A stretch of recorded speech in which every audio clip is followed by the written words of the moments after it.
Hello children, welcome for today's biology class. So today we are going to study the concluding part of the chapter excretory products and their elimination. The topics going to be covered are regulation of kidney function, role of other organs in excretion, disorders of excretory system. First let us study regarding regulation of kidney function. So in our body osmoreceptors are there. These osmoreceptors are activated by changes in blood volume, body fluid volume and ionic concentration. If there is excessive loss of fluid from the body, it activates these receptors. So why? When there is loss of fluid, then automatically the water present in the blood, it is less. So when it is there like that, then it releases antidiuretic hormone. It is otherwise known as vasopressin also, and it is released from neurohypophysis. And this ADH, it facilitates the water reabsorption from the parts of kidney tubule, and it prevents water loss. An increase in fluid volume will be opposite, because when there is fluid volume, body fluid volume, when it is more, so it switch off the osmoreceptors and suppress the ADH release. So in this way it affects the kidney function, and on the blood vessels also. So next let us study regarding JGA. So JGA plays a complex regulatory role. A fall in glomerular blood flow or glomerular blood pressure or GFR rate, it activates the JG valves to release renin. So this renin, it converts angiotensin to angiotensinogen to angiotensin 1 and further to angiotensin 2.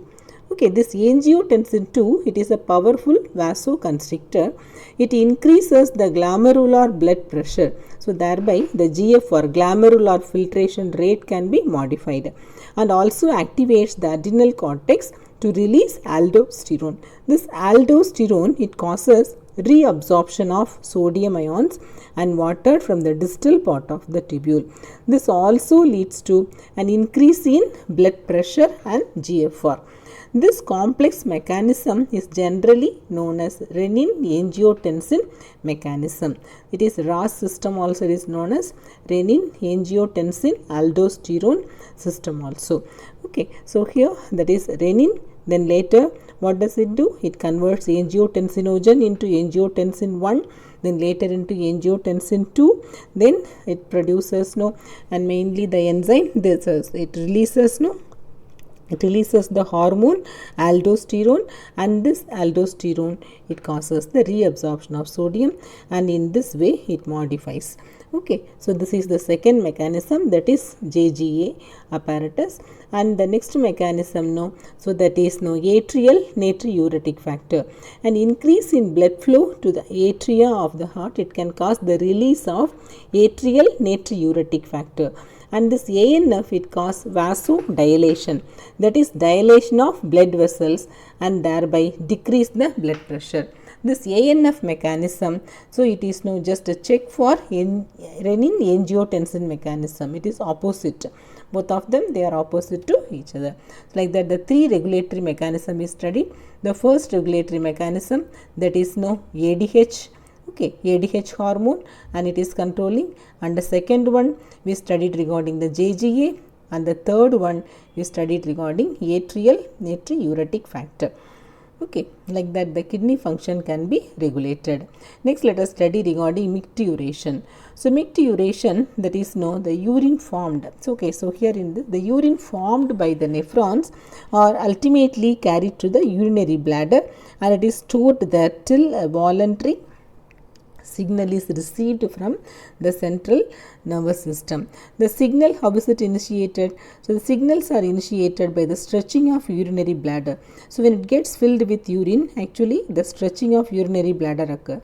So in this response, the stretch receptors on the walls of the bladder, it sends signals to central nervous system. The central nervous system then later passes motor messages, and it initiates constriction of smooth muscles of the bladder and simultaneous relaxation of urethral sphincter, and it causing the release of urine. Okay, this is called micturition, and here the release of urine, you call that as micturition, and the neural mechanisms causing, no, it is called micturition reflex. An adult human, he can excrete an average of 1 to 1.5 liters of urine per day, and an average of 25 to 30 grams of urea is excreted out by him. So, for example, the presence of glucose, that you call that as glycosuria, and ketone bodies, ketonuria in urine, they are indicative of diabetes mellitus. By doing urine test, we can find few diseases also. Okay.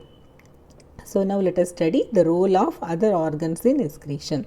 Other organs, kidney, lungs, liver, skin also help in the elimination of excretory products. So, here kidneys, though mainly the main excretory organ, but the lungs, liver, skin, they do other function. Apart from that, they contribute in the sending out that is elimination of excretory products. So, here the lungs, mainly the carbon dioxide elimination, for that it is useful, and the liver, what does it do? It excretes that is bile containing substances, bilirubin, biliverdin, okay, and also degraded steroid hormones, vitamins, drugs, and all eliminated. All these substances are sent along with digestive wastes. And the sweat, okay, along with sweat, mainly the main purpose is cooling effect of body surface. Apart from that, it helps in elimination of wastes also. And sebaceous glands, so that also eliminate certain substances like sterols, hydrocarbons, and waxes through sebum. Okay, so these are other organs helping in this excretion. Okay, children. So, next one, let us study regarding disorders of excretory system. So, first let us study regarding uremia. So, malfunction of kidneys that leads to accumulation of urea in the blood. That condition is known as uremia. It is very harmful and it may lead to kidney failure also. In that, patients know, so that excess urea can be removed by hemodialysis.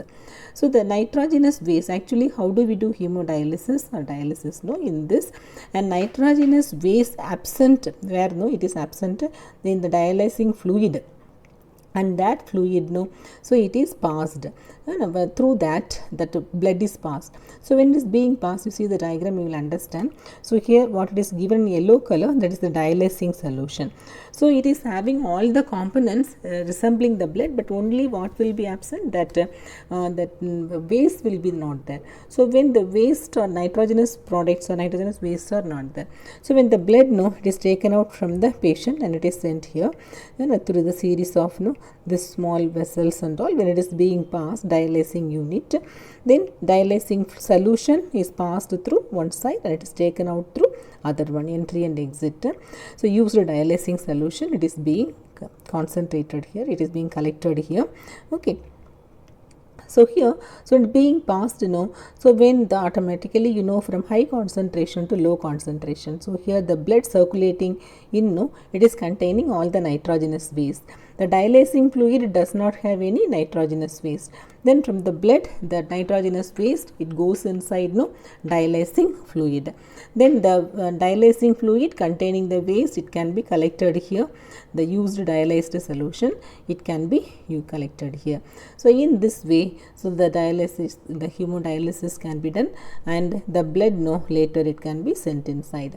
So, here the blood, that is while it is taken out, it is some anticoagulant is added, and while it is passed inside the patient's body. So, here the anticoagulant, that is antiheparin, okay, it is added to, and the anticoagulant is removed. Next one, that is disorders of excretory system. A functioning of kidney. Okay, the functioning of kidney, mainly a functioning kidney, it can be used for transplantation from a donor, from whom he is accepting, here body is preferably close relative and all, it can be used. First, if there is any siblings are there, they can be used. When the siblings are not there, then we can use mother, father's kidney can be used. Not that anybody else can be used, but anyhow, so here, so your body, there is a chance of rejecting the this implant whatever you have taken inside. To avoid that, you have to take immunosuppressants. The immunosuppressants so will prevent you from rejecting the kidney from wherever you have taken.